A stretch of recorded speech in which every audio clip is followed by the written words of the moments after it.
शारिक आ जाओ, वो उमर का कलाम मैं चाहता हूँ पढ़ देते हैं हम लोग साथ में। आ जाओ, माइक ले लो, साथ में पढ़ दें। बिल्कुल नया कलाम है, मोहब्बत से आप सुन लेंगे तो इंशाल्लाह पूरे हिंदुस्तान में उसको पढ़ा जाएगा। यही सोचिए उमर की शान में यह मनकबत है, लेकिन जिम्मेदारी आपको उसी जज्बे के साथ सुनना होगा। नहीं तो एक मतलब बंद पढ़ करके मैं बैठ जाऊंगा, फिर शारिक साहब आपकी खिदमत करेंगे। पेश करता हूँ सुनने में कि होगा जिक्र उमर होगा जिक्र उमर होगा जिक्र उमर होगा जिक्र उमर होगा जिक्र उमर होगा जिक्र उमर होगा कि दिल में बसी हुई है अताए उमर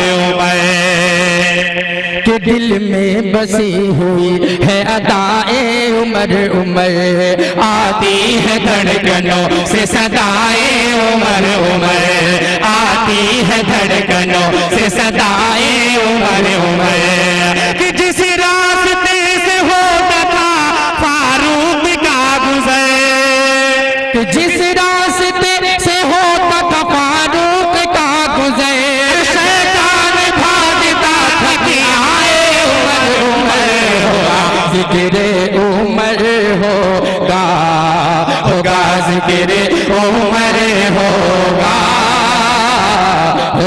जिक्र उमर होगा जिक्र उमर होगा जिक्र उमर होगा। और ईमान लाए आप तो सरकार से कहा, सुनिएगा कसम खुदा की, बंद बहुत ही बेहतरीन मचल जाएंगे आप इंशाअल्लाह। कि ईमान लाए आप तो सरकार से कहा, ईमान लाए आप तो सरकार से कहा। काबे में चल के खुलिए नमाज, काबे में चल के खुल के नमाजें करे अदा, काबे में खुल के चलिए नमाजें करे अदा। कांधे से उसके सर को उतारूंगा मैं वही, कांधे से उसके सर को उतारूंगा मैं वही। हिम्मत है जिसमें रोक के दिखलाए वो जरा, जिक्र उमर होगा जिक्र उमर होगा जिक्र उमर